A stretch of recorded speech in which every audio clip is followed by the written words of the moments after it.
Pai do Senhor, irmãos, eu sou o Eduardo e estaremos iniciando mais uma série de devocionais com o título Me Acha, ó Deus. E hoje vamos tratar sobre o tema Me Acha, ó Deus, quando o meu ego vem me apagar.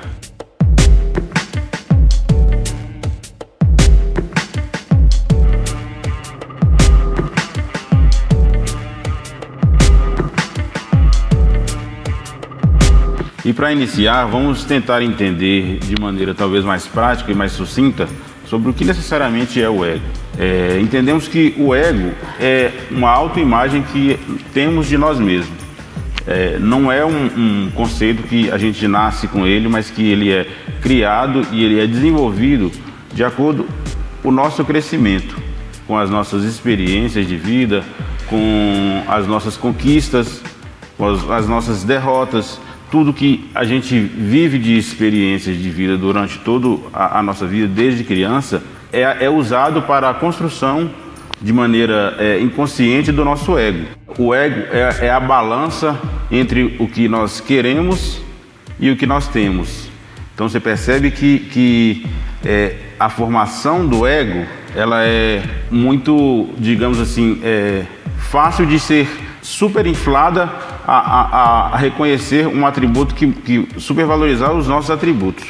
Então percebam que a formação do ego, ela pode ser feita de maneira a superinflar o reconhecimento dos nossos atributos, de maneira que venhamos a achar que somos autossuficientes por nós mesmos e que todas as nossas conquistas, todas as nossas vitórias são fruto simplesmente das nossas qualidades pessoais e de tudo que elas têm origem em nós mesmos, e não, por exemplo, quando a gente dependa de Deus.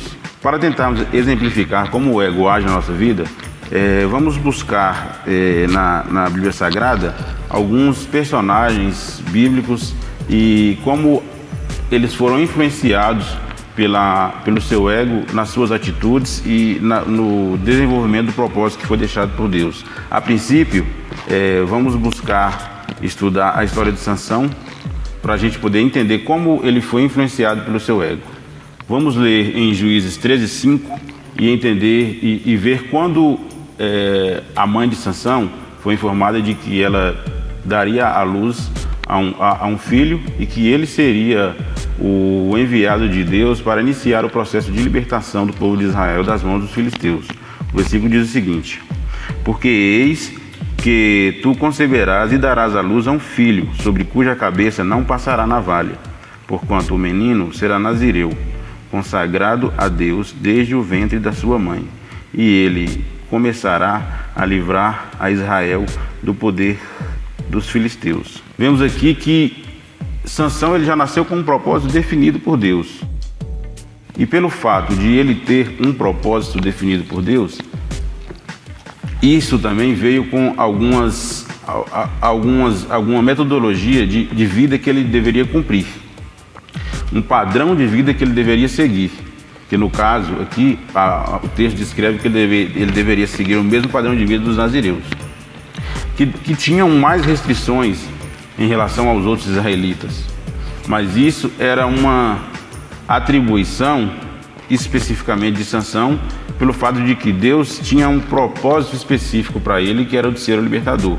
E Deus queria que ele seguisse um padrão de vida, digamos assim, diferente dos outros israelitas. Deus queria que ele fosse diferente e que mostrasse diferente. Sansão tinha qualidades além das outras pessoas do seu povo, mas as qualidades normalmente trazem também responsabilidades. Como ele ia atuar, ele era um juiz que veio para atuar diretamente, para guerrear, que a função dele era libertar o povo da mão dos filisteus. Logo, Deus colocou também algumas responsabilidades que ele devia seguir. A princípio, desde criança, a maior responsabilidade seria seguir um padrão de vida diferenciado. Como eu já citei no início, o ego ele é formado dentro das nossas experiências vividas, desde criança até o momento em que estamos.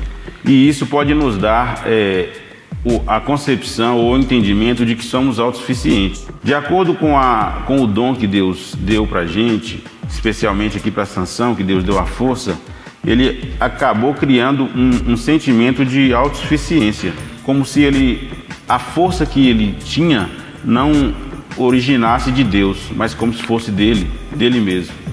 Mas a gente percebe pelas atitudes que não era uma atitude tão inconsciente. Ele tinha também a percepção de que ele não podia fazer aquilo, mas era como se ele quisesse desafiar aquilo, como se ele quisesse desafiar a Deus. A gente percebe nos atos de desobediência, como por exemplo, a gente pode perceber quando ele foi até o cadáver do leão e retirou o mel para comer. A gente sabe como o povo, os nazireus, eles não tinham, vamos dizer assim, o costume de tocar em cadáveres. Eles eram proibidos de tocar em cadáveres. Então, quando Sansão vai lá e retira o mel e ele come e traz, inclusive, para sua mãe e para o seu pai, é como se ele estivesse desafiando a Deus. Ele sabia que ele não poderia ter feito e mesmo assim ele foi e fez. Então, você percebe que o ego dele já não estava fazendo um balanceamento sobre o que ele podia fazer, sobre o que ele queria fazer. O que ele queria fazer estava se sobressaindo sobre o que ele podia fazer. E é este o controle principal que a gente tem que ter sobre o nosso ego. A gente não pode deixar as nossas vontades se sobressaírem ao que a gente pode fazer. Quando a gente deixa o nosso ego se inflar ao ponto de a gente perder o controle dele e achar que somos autossuficientes, a gente pode ocorrer situações em que entramos em perigo e a gente não tem noção de que está em perigo. Em perigo eu digo no fato de que a gente pode passar por situações que poderiam ser evitadas. Situações que podem nos levar à ruína. Mas pelo fato de a gente ter um sentimento de autossuficiência, a gente não tem a noção de que aquilo pode levar às consequências que posteriormente virão. A gente pode perceber isso na vida de Sansão.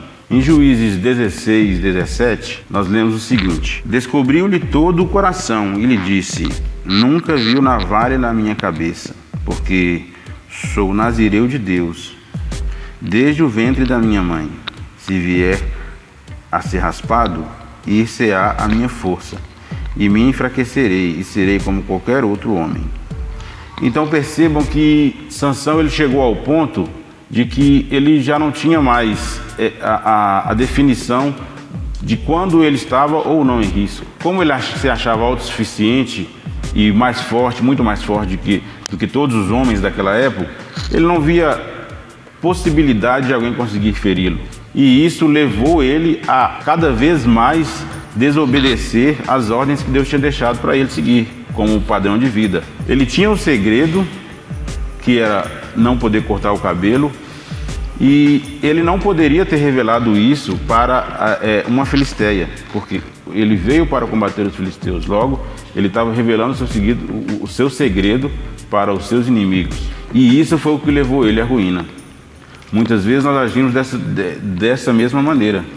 A gente não percebe quais são os riscos e quais são as consequências que advêm das nossas ações, das nossas decisões.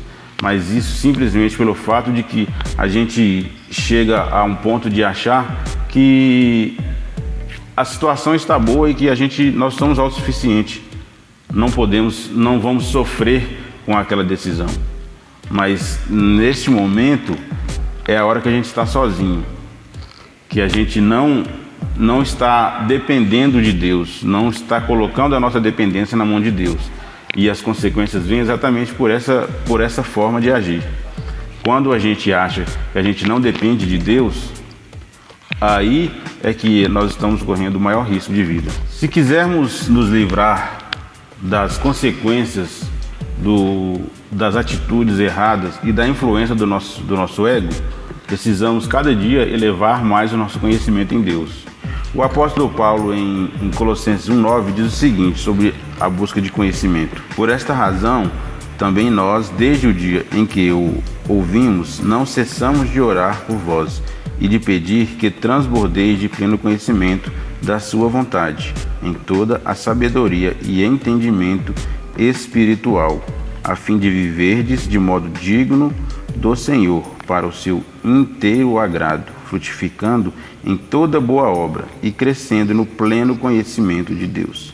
Então você percebe que o conhecimento de Deus tem que ser buscado constantemente. A gente não pode se acomodar de maneira a achar que a gente já conhece o suficiente, de maneira a se fechar para a busca do conhecimento. Porque mesmo o nosso conhecimento das Escrituras precisa ser renovado constantemente. Se a gente chega ao ponto de achar que já sabemos o suficiente, que não precisamos mais aprender, é o nosso ego agindo e não nos deixando nos aproximar cada dia mais de Deus. Perceba que o nosso relacionamento com Deus depende de um conhecimento maior de Deus, porque a gente, considerando Deus como o nosso amigo, o que tem de maior qualidade entre uma relação entre dois amigos? O conhecimento mútuo entre os dois. Então perceba que, como dois amigos se conhecem bem, assim deve ser o seu relacionamento com Deus, o seu relacionamento de amizade com Deus. Deus já tem um conhecimento total de você. Então, o que falta para o relacionamento seu e de Deus ser perfeito é que você se aprofunde no seu conhecimento de Deus. Você não pode deixar que o seu ego, de achar que você já sabe o suficiente, te impeça de buscar cada dia mais esse conhecimento. Se você gostou desse vídeo, curta, comente e compartilhe com mais um. Deus abençoe vocês e a paz.